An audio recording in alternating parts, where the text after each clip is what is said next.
Today we're going to upgrade the memory on your second generation Mac Pro. Before we begin, let's check the amount of RAM currently installed. You can check this by going to the top left corner of your screen. The first item under the Apple menu is About this Mac. It is common for Macs to be able to use more RAM than the system manual indicates. The system maximum can increase with new firmware updates or new versions of OS X. You can easily find the maximum RAM for your Mac at our website, ramjet.com, or by calling us at 1-800-831-4569. Installing RAM in your Mac Pro does not require any tools. First, shut down your computer by going to the Apple menu and select Shut Down. Once your machine is powered down, unplug all cables from the computer, including the power cord. After you shut down the computer, the internal components may be very hot. Let the computer cool down for 5 to 10 minutes before continuing. Some technicians prefer to lay the Mac Pro down, but we've found for this model of Mac Pro, it's easier to install the RAM with the computer upright. Hold the side access panel and lift the latch on the back of the computer.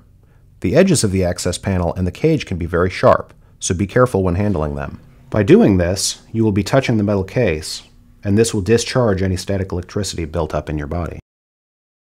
Once the side panel is removed, you will see the two memory riser cards.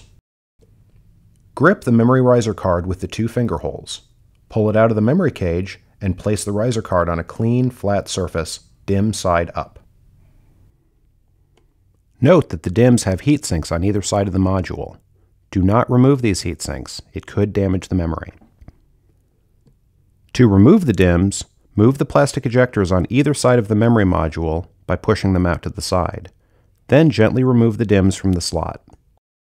The new memory will install into specific slots on the memory riser card for maximum performance. 2 DIMMs will install in this configuration. 4 DIMMs will install in this configuration. 6 DIMMs will install in this configuration. And 8 DIMMs will install in this configuration. The memory is keyed so it will only install one way. Line up the notch of the DIMM with the corresponding notch in the memory slot. Insert the DIMM and push both ends of the DIMM down until the clips on either side close on their own. You will not close these manually. Insert the riser card back into the computer. Push the card into place. You will hear a slight click when the card is fully seated. Then, replace the side panel. Finally, start your computer. After your Mac Pro starts up, confirm that the RAM is being recognized correctly. Go to the Apple menu in the upper left corner and click About this Mac. If the new RAM is not registering properly, then you will need to locate the source of the problem and reinstall that module. With the computer still on, remove the side panel and locate the LED lights on the memory riser. You will see them located in the middle front of each riser card as shown. There are 4 LED lights on each card, and each light corresponds to one DIMM slot. If one of the LEDs is illuminated, then that corresponding DIMM is the one causing the problem. Remove and reinstall that DIMM. You can find out more about Ramjet by visiting our website, ramjet.com, or by liking us on Facebook.